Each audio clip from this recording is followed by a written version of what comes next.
Well, the January build is back. It's the Ryzen 3 2200G APU computer with the RX 570. This is the $326 build, the 1080p 60 FPS gaming machine. I have been using it this last almost a year as my OBS streaming rig for the Carbitrage podcast down in my garage, and this thing doesn't miss a beat. It has plenty of horsepower for all of that. It does gaming pretty well. However, it's worth mentioning, this B350 motherboard does not have enough USB throughput to run 3 1080p webcams. So today, I'm going to benchmark it again on 3D Mark, and I'm going to upgrade the motherboard to a B450 unit, and I'm actually going to swap the processor out for a Ryzen 5 1600, which I picked up for a whopping $79.99.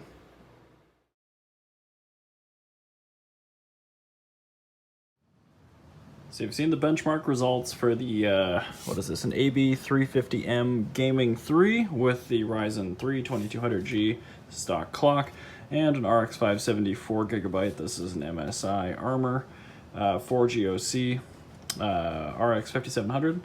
Now I'm going to swap the board out for this Gigabyte B450M DS3H and a Ryzen 5 1600. Well, there we have the Ryzen 5 1600 installed. 6-core, 12-thread, 3.2 gigahertz base clock, I think, but they overclock pretty well. And I threw in a 240 gig SATA NVMe, well, SATA M.2 SSD, just for a little bit of additional space. This thing's got a 5+2 VRM, and the B350 has actually got a 4+3, so it should be pretty much equivalent on power. But the Ryzen 5 is going to have a little more oomph, even though it's potentially a teeny bit slower per core. I'm not exactly sure how this will fare, but the 5 also comes with the Wraith Spire, not the Wraith Stealth. Both really good coolers. I'm going to stick with the silk screened paste. I think we'll be pretty set, so I'm going to mount this up, get the RAM installed, and then we will get it swapped over. Well, there's a few things I have to say about this B450 board that I don't like.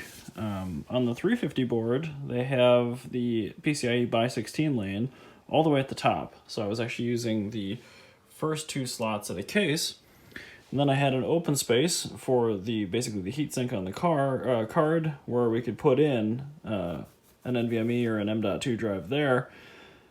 And then I was using this slot right here for my wireless card. On the new board, the M.2 slot's up here, the by 16 lane is down here. Still has a by 1 lane, which I can't use, and I actually had to put my wireless card in my by 8 lane, which is down here. Or I don't know if that's by 8 or by 4, but you can see the pins don't go all the way to the end, and it's actually not full depth. They have chips underneath them. That's the same thing on the B450 board as well. So all things considered, I think this was a slightly higher end B350 board than that is B450, but it doesn't matter. For this case, there's no functional difference. I'm not running anything else.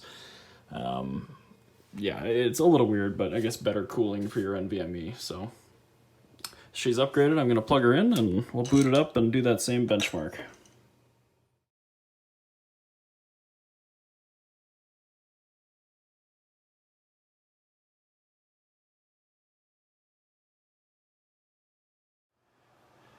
So the graphics score stayed about the same. It actually dropped like 25 points. I'm not sure why. But CPU score went from 2700 to 5600. So that is a significant improvement from the 4-core 4-thread to the 6-core 12-thread. But that was a 2nd gen Ryzen to a 1st gen. So it's a little surprising still. I do have 16 gigabytes of DDR4, 3000 in both rigs. But this is a 2x8, and that's a 4x4. So honestly, it's kind of, do you need the extra CPU? The RX 570 really doesn't bottleneck on the 2200G. A really, really solid processor, at least for these days. There will be some games where maybe, but maybe like a DX12 title that's really well optimized for the RX card. But I would say this gives you a lot more room for upgradability, and right now, as I record this, the last day of July 2019, Both of these products are being phased out. Well, this is really being phased out, but Micro Center had this for $80 brand new, and a 6-core 12-thread processor for $80 is ridiculous. That being said, you can pick up a 2200G, which was a current product like 3 weeks ago, for $60. And honestly, if you're just doing gaming, I would get that because it's got a higher single-core clock. You can you can overclock this too, and actually overclock fairly well. So I still think that is a better buy than ever. Actually, the 3200G is just an evolution.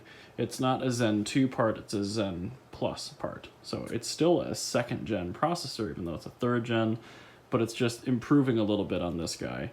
My take is you buy a 2200G, you overclock a little bit, and you've got a 3200G. So maybe get that, and instead of an RX 570, which you can still pick up for $100, but it's getting tougher. These are actually getting harder to find for that $100 range. Again, I paid $75 for this card last January when I built this.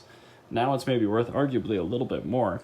But if you can swing that, or an RX 580 even, a 580 would be great, or a used Vega 56 for the low 200s, I think you would be doing really, really well. Still an unbelievably solid setup. I would have kept this in if I hadn't been running into USB bandwidth issues for streaming, but for gaming, this is really a great setup. I'm actually going to be doing a build with this component set right here pretty shortly. Again, kind of revisiting that January budget build, probably early next month. But it's still a really great option, especially for a lot of the modern titles playing at 1080p, which is a really popular resolution. So if you want to step up to 1440, this will still do it with a 570. 4K, you're going to want something a little bit better.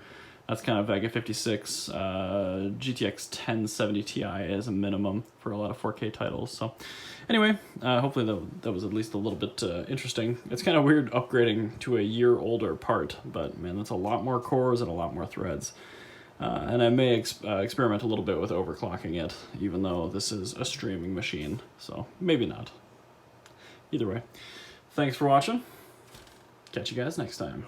I overclocked all the cores from 3.2 to 3.6, and we gained another 200 points in the CPU score, and we gained back 15 of the 25 we lost in graphics. So that's pretty good. This thing took 3.6 all cores effortlessly, no voltage changes, so I'm sure you could go quite a bit higher. You could probably get this up to 3.8 on the Wraith Spire before you really start running into any issues, but I had to try it. So there you go. That's pretty much as far as I want to push it. Oh man, look how reflective that thing is. It's great. Anyway, bye.